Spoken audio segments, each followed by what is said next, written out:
A light drizzle fell over the sidewalk, soaking the scattered autumn leaves in the front yard. The sky was a dull gray, mirroring the heaviness of the moment. Marina stood there, gripping the straps of her military backpack, her uniform already marking the beginning of a new reality. Across from her, her younger brother, David, clenched his fists. His voice was barely above a whisper when he spoke. "Do you promise?" He didn't need to say more. Marina knew exactly what he meant. Ever since they were kids, they had been inseparable. She had never missed a single one of his basketball games, always cheering from the stands with over-the-top enthusiasm and an unmistakable pride in her voice. But now, everything was changing. Kneeling in front of him, Marina met his teary eyes. "I promise, David. I'll be back in time for your big game." Her voice was steady, but her eyes revealed the fear she tried to hide. David swallowed hard. He had heard too many stories of soldiers who left and never returned. He didn't want to believe his sister could be one of them. Their father cleared his throat, trying to hold back his emotions, while their mother discreetly wiped away tears. The farewell was inevitable. When the military vehicle arrived, Marina gave David one last look. He didn't say another word, just nodded, gripping his basketball tightly. And then, she was gone. The days that followed were tough. David avoided looking at his sister's empty room. The house felt heavier without her presence. At practice, he struggled to focus, his performance slipping. It was hard to play without hearing her voice cheering him on from the bleachers. Meanwhile, Marina was facing an entirely different reality. Military training was brutal. The weight of the gear, the sleepless nights, the constant echo of gunfire during drills. Nothing was easy. But in between missions, in the dead of night, the one thing keeping her going was the thought of her brother.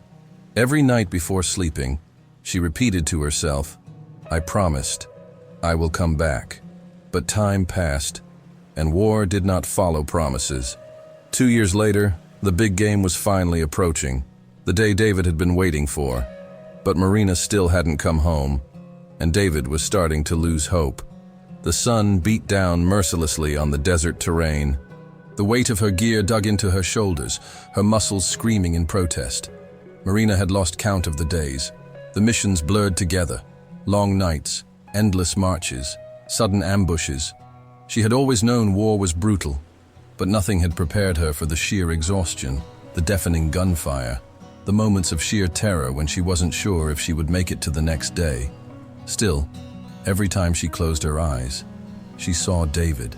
She saw the way he had looked at her before she left, hopeful, trusting. "I promised." That thought was the only thing that kept her from collapsing. One evening, as she and her unit huddled in the dim glow of a small fire, a fellow soldier nudged her. "You got family back home?" Marina nodded, staring at the worn photograph she always kept in her pocket. It was a picture of her and David at one of his games.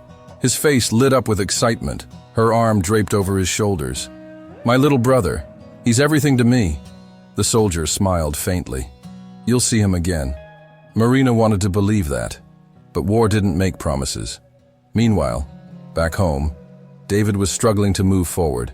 Every morning, he checked his phone, hoping for a message, a letter, anything. But weeks turned into months, and the silence only deepened. He buried himself in basketball, training harder than ever. His coach saw the change. David was faster, stronger, but there was something missing.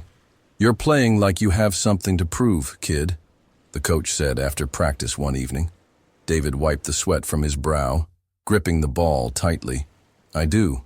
But what he didn't say was that he was afraid that his sister might never come back, afraid that he would have to play his big game without her in the stands. And for the first time, he wasn't sure if he could do it. Back in the war zone, Marina's unit was preparing for another mission. But this time, something felt different. Orders had changed. There was talk of rotations, of soldiers being sent home. For the first time in 2 years, a sliver of hope ignited in her chest. Was it possible? Could she actually make it back in time? She clenched her fists, her heartbeat racing. "Hold on, David. I'm coming home." The air was thick with dust as Marina stood in formation. her heart pounding in her chest. The commanding officer paced in front of them, scanning the line of soldiers with an unreadable expression. "Orders have changed," he announced. "Some of you will be going home. Others will stay behind for one last mission." Marina's breath caught in her throat. She had waited 2 years for this moment. Was she finally going to leave? The officer began calling out names. Corporal Ramirez, Sergeant Collins, Private Jensen. Marina squeezed her fists, willing her name to be next. Sergeant Vasquez, Private Carter. Her stomach twisted. The list was getting shorter. Corporal Marina Torres. She barely processed the words before relief crashed over her. She was going home. But before she could exhale, the officer's voice cut through the air again. "Your transport leaves in 48 hours. Until then, you're still on duty. 48 hours. One last mission." She swallowed hard, knowing that in war, a single mission could mean the difference between life and death. But there was no choice. She had to make it through. Back home, David sat alone in the locker room, his fingers tracing the edges of his basketball. The championship game was only a week away, the game Marina had promised to be there for. But she wasn't coming back. At least, that's what everyone was telling him. "You have to prepare yourself, David," his mother had said gently the night before. "We don't know if she'll make it home in time." His father had said nothing, but the silence spoke louder than words. Even his teammates had stopped asking about her. Everyone had moved on. Everyone except David. He wanted to believe Marina would keep her promise. But as the days passed, hope was slipping through his fingers like sand. He wasn't even sure if she was still alive. Marina gripped her rifle as she moved through the darkened streets with her unit. The mission was supposed to be simple, a routine security sweep before their departure. But nothing in war was ever simple. Gunfire erupted from an alleyway, cutting through the night like a violent storm. Marina dropped to the ground, adrenaline flooding her veins. "Ambush!" someone shouted. Bullets ricocheted off the walls. Orders were shouted. Marina pressed her back against a crumbling wall, her breath ragged. 48 hours. She was so close to going home. She refused to die here. She refused to break her promise. Gripping her weapon, she took a deep breath and ran straight into the fight. The sharp crack of gunfire echoed through the streets. Marina's heart pounded as she pressed against a crumbling wall, gripping her rifle so tightly that her knuckles turned white. Dust and debris rained down from above as bullets struck the buildings around her. Her unit had been caught off guard. What was supposed to be a routine sweep had turned into a full-scale ambush. "We have to move," her sergeant shouted. Marina's body moved before her mind could catch up. She darted across the street, gunfire tearing through the air behind her. A fellow soldier was hit, collapsing just feet away. "Man down!" someone yelled. Her training told her to keep moving, to focus on survival, but she couldn't leave him. Dropping to her knees, she grabbed the wounded soldier's vest and started dragging him behind cover. His breathing was ragged, blood seeping into the dirt beneath him. "Stay with me," she urged. The chaos around them blurred. All Marina could hear was the pounding of her own heartbeat. 48 hours. That's all she needed. If she could survive this, she could go home. With a final surge of strength, she pulled the soldier to safety. The fight raged on, but Marina refused to fall. She had made a promise. She wasn't breaking it now. Meanwhile, back home, David sat in his bedroom, staring at the only picture he had left of his sister. It was taken years ago, her in the stands, cheering after one of his games, her smile bright and proud. Now, that smile felt like a distant memory. His mother's words echoed in his mind. "We don't know if she'll make it home in time." David swallowed hard. What if she wasn't coming home at all? For the first time since she left, he let himself consider the possibility. He had spent 2 years waiting, believing that she would walk through the door at any moment. But the truth was, he had no control over what happened out there. His big game was only days away, and the person who mattered most might never see it. He exhaled slowly, setting the photo down. For the first time, he wasn't sure if he could step onto that court. Not without her. Marina's unit fought for what felt like hours. Slowly, they gained control of the streets. The gunfire faded, replaced by the distant wails of sirens and the heavy breathing of exhausted soldiers. The wounded were carried away. The dead were counted. Marina stood among them, bruised and shaken, but alive. And as the first light of dawn crept over the horizon, a realization hit her. She was going home. She had made it. Now, all she had to do was get there in time. The transport plane roared as it lifted off the ground, carrying Marina away from the war zone she had called home for the past 2 years. Her uniform was still stained with dirt and sweat from the last mission, but she barely noticed. All she could think about was David. She closed her eyes and pictured him on the court, dribbling the ball, scanning the crowd for her like he always did. She had to be there. She would be there. A soldier sitting next to her nudged her elbow. Feels unreal, doesn't it? Going home. Marina exhaled, staring at the horizon. More than you know, but her relief was short-lived. An announcement crackled over the plane's speakers. Due to severe weather conditions, all flights will be rerouted. Expect delays upon landing. Marina's stomach dropped. No, no, no, no. She had done everything right. She had survived. She was on her way. But now, time was slipping through her fingers. Back home, David sat in the gym, staring at the empty bleachers. The championship game was only 2 days away. His teammates were buzzing with excitement, but David felt none of it. His mind was somewhere else, somewhere far away, where bullets flew and promises were broken. Coach approached him, arms crossed. "You don't look like a kid who's about to play the biggest game of his life." David forced a weak smile. "Just a lot on my mind." Coach studied him for a moment before sighing. "I know you were hoping she'd be here." David tensed. He didn't like talking about it, not with his parents, not with his friends, and especially not with someone who didn't understand. "Look, kid," Coach continued, lowering his voice. "I don't know what's going to happen, but I do know this. If she could be here, she would. And if she can be here, she'll find a way." David swallowed hard. What if that wasn't true? What if she had never made it out? What if she had lied when she made that promise? The thought burned in his chest, heavier than anything he had felt before. After practice, he walked home alone. When he got to his room, he picked up his jersey and stared at it for a long time. Then, without another thought, he stuffed it into a drawer and turned off his alarm for game day. For the first time in his life, David wasn't sure if he even wanted to play. Because if Marina wasn't there, did it even matter? The plane landed with a jolt. Marina's eyes snapped open. She grabbed her bag and rushed off, only to be met with chaos. The storm had grounded flights across the country. The terminals were filled with frustrated passengers. She fought her way to the front desk, her pulse racing. "I need to get to New York. Now." The attendant barely looked up. "I'm sorry, ma'am. All flights are delayed. The earliest available seat is in 3 days. 3 days. That was too late. The game was tomorrow." Marina clenched her fists. "I promised."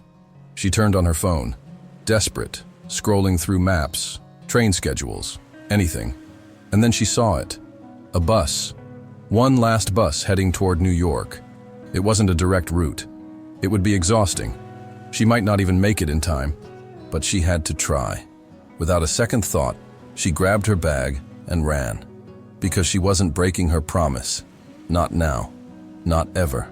Marina's breath came in short gasps as she sprinted through the crowded station. The last bus to New York was already loading passengers. If she missed this, there would be no second chance. She shoved a crumpled bill onto the counter. "1 ticket, please." The attendant barely glanced up. "That bus is full." Marina's stomach dropped. "No, there has to be a way. I need to be on that bus." The woman sighed.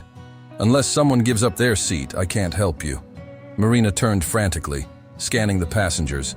Then she spotted him, a man standing near the entrance, holding a ticket but hesitating.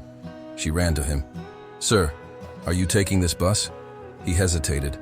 I was supposed to, but I'm thinking of waiting for the next one. I'll buy your ticket, double the price." He blinked, surprised.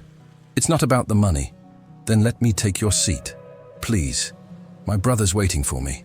Something in her voice must have struck him, because after a moment, he sighed and handed her the ticket. Go. Marina barely had time to thank him before rushing toward the bus. As she stepped on, her phone vibrated in her pocket. A message from her mother. David is refusing to go to the game. Marina's chest tightened. She had to get to him. She had to make it.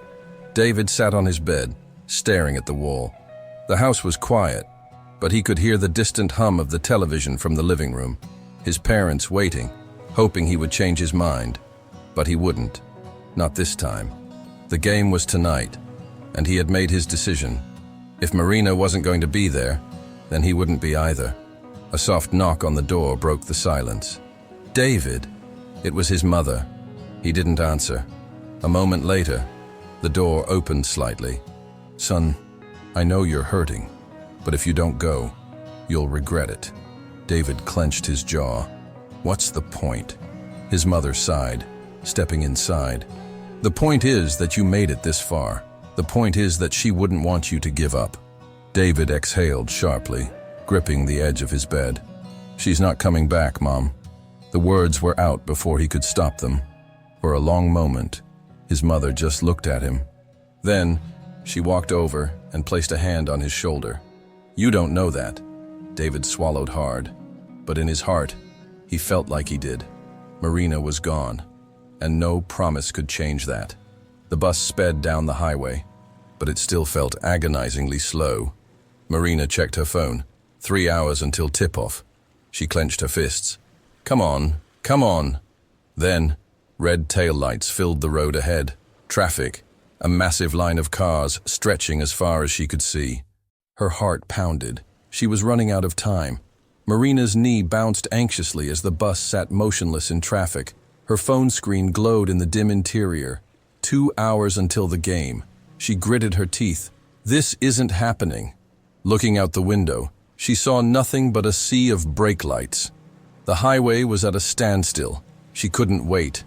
Throwing her bag over her shoulder, she stood up. The driver glanced at her through the mirror. Sit down, ma'am. We're not going anywhere anytime soon.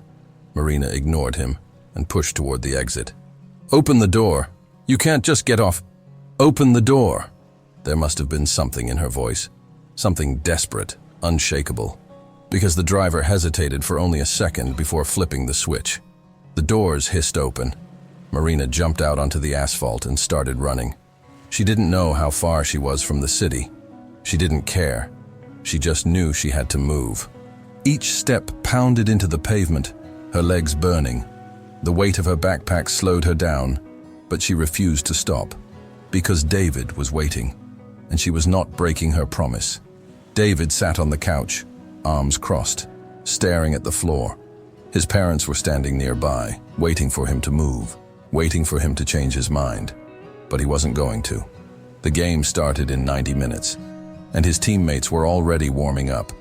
The coach had called twice. His best friend had texted, telling him they needed him, but David didn't care, because Marina wasn't there. And without her, stepping onto that court felt pointless. His mother exhaled, running a hand through her hair. David, please.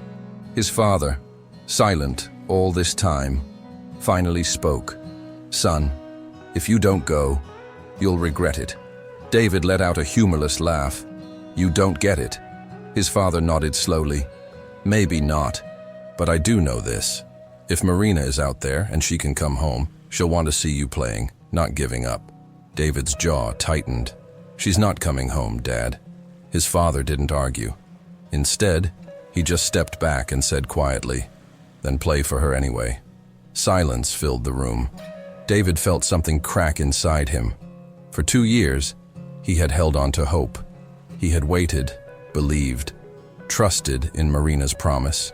But now, he just felt tired. His eyes flickered toward his jersey, still crumpled in the drawer where he had thrown it. For a long moment, he just stared. Then, slowly, he stood up. Marina's lungs burned as she sprinted down the road. A truck sped past, kicking up dust. She raised an arm, waving wildly. Stop! The truck screeched to a halt a few yards ahead. She ran up to the driver's window, panting. I need to get to New York. Now. The man eyed her, confused. What's the rush? She swallowed hard, her entire body shaking from exhaustion. I made a promise. Something in her expression must have convinced him, because, without another word, he nodded. Get in. Marina threw herself into the passenger seat. As the truck roared forward, she glanced at her phone.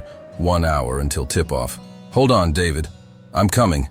The truck sped down the highway, the city skyline finally visible in the distance. Marina gripped the seatbelt tightly, her entire body tense. 30 minutes until tip-off. The driver glanced at her. You got family in New York. She nodded, unable to tear her eyes away from the road ahead. My little brother. His championship game starts soon. The man whistled. You must really care about that game. Marina swallowed hard. It's not just a game. The driver didn't ask anything else. He just pressed his foot harder on the gas. At the arena, the bleachers were filling with students, parents, and reporters. The championship game was about to begin, but David wasn't there. His teammates paced near the locker room, checking the time. Where the hell is he? One of them muttered. Coach stood with his arms crossed, his face unreadable. But deep down, even he was starting to doubt if David would show. Then, just as the team was about to give up, the door opened. David walked in, his expression unreadable. Everyone froze. You came, his best friend said, stunned. David sighed, running a hand through his hair. Yeah. Coach stepped forward. Are you sure about this? David hesitated for only a second. Then he nodded. Let's play. His teammates cheered, clapping him on the back. But as David pulled on his jersey, tying his sneakers, a part of him still felt empty. Because when he looked at the stands, he already knew. Marina wasn't there. Marina's heart pounded as the truck weaved through traffic. 10 minutes until tip-off. The streets were packed. Horns blared. The city lights flashed by in a blur. I can't go any further, the driver said, pulling over. You'll have to run from here. Marina threw the door open, slinging her backpack over her shoulder. Thank you. And then she ran. Her legs ached. Her chest burned. But she didn't stop. She pushed past pedestrians, darted across streets, nearly collided with a cyclist. Because nothing was going to stop her now. Not after everything. Inside the arena, the buzzer sounded. The teams took their positions on the court. David dribbled the ball, his heart pounding. The game was starting, and his sister wasn't there. He clenched his jaw, pushing down the disappointment, the ache in his chest. Play for her anyway. That's what his dad had said. David took a deep breath. Then, the referee blew the whistle. The game began, and Marina was still nowhere in sight. Marina's lungs burned as she sprinted through the streets of New York. The roar of the city blurred around her, the honking of cars, the distant voices, the pounding of her own footsteps against the pavement. The arena was finally in sight. She checked her phone. 15 minutes left in the game. Please, let me make it. Her entire body ached, exhaustion pulling at her limbs. But she pushed forward, because this was what mattered. Not the war, not the pain, not the years she had lost. David. That was the only thing that mattered. Inside the arena, the scoreboard flickered. 62-60. David's team was losing, and there were only 2 minutes left on the clock. Sweat dripped down his face as he crouched into position, heart pounding. The crowd was screaming. His coach shouted plays, but David barely heard any of it. His mind was somewhere else, somewhere in the past. 2 years ago, the last time he saw Marina. I promise, David, I'll be back for your big game. He had believed her. He had trusted her. But she wasn't here, and maybe she never would be. He swallowed hard, shoving the thoughts away. Focus. Play for her anyway. The opposing team had the ball. David took a breath and moved. He sprinted toward the player, stole the ball, and bolted down the court. The crowd exploded as he weaved past defenders, his sneakers skidding against the polished floor. He jumped and scored. 62-62. The gym erupted. Tie game. 30 seconds left, but David barely reacted. Because even in the deafening noise, he heard something else. A voice, faint but unmistakable. David! His heart stopped. Marina shoved past the security guard, breathless, her hands trembling. The game was still going. She could hear the crowd, see the bright lights flooding the court. And then she saw him. David. She barely recognized him. He was taller, stronger, his movements sharper. 2 years had changed him. But when he turned, when their eyes met, she saw it. The same little brother she had left behind. The same little brother she had fought to come back to. David's breath caught in his throat. For a second, the entire gym seemed to go silent. He blinked, almost as if he didn't believe it. Marina took a shaky step forward. "I'm here." David exhaled sharply. His chest tightened, his hands clenched into fists. Then, before he could react, the buzzer sounded. The game was down to one final play. The gym was electric. The scoreboard glowed, 62 to 62, with only 5 seconds left on the clock. David stood frozen, his chest heaving, his mind spinning. Marina was here. After 2 years, after all the doubt, after almost giving up, she had kept her promise. His teammates shouted. The coach yelled instructions, but everything else faded. The noise, the pressure, the exhaustion. All that mattered was that she was here. A whistle pierced the air. Timeout over. One final play. David snapped back to reality, sucking in a deep breath. He locked eyes with Marina one last time. She nodded, her eyes filled with pride, urgency, love. "Finish it, David." He stepped onto the court. The referee handed the ball to his teammate. The countdown began. 5. David darted left, breaking past the first defender. 4. The ball flew into his hands. 3. He turned, eyes locked on the basket, defenders closing in. 2. He jumped, body twisting midair, arms stretching, fingers releasing the ball. 1. The buzzer screamed. The ball sailed through the air. Time slowed. David's heart stopped. Marina's breath caught. The entire gym held its breath. Then, swish. Nothing but net. The gym exploded. His teammates rushed him. The crowd screamed. The scoreboard flashed, 64 to 62. They had won. David barely registered the celebration. He barely felt the hands clapping his back, the bodies crashing into him. Because all he saw, all he cared about, was her, Marina, standing by the bleachers, smiling through tears. He ran, pushed past the crowd, and then he was in her arms. The hug was tight, unbreakable, desperate. 2 years of pain, longing, and love poured into one single moment. David's breath shook. "You came back," Marina's voice cracked. "I promised." David laughed, a choked, emotional sound, burying his face against her shoulder. For the first time in 2 years, he didn't feel empty. For the first time in 2 years, he felt whole again. And as the gym roared around them, coaches celebrating, teammates cheering, cameras flashing, David realized something. The win felt good, but having Marina back, that was everything.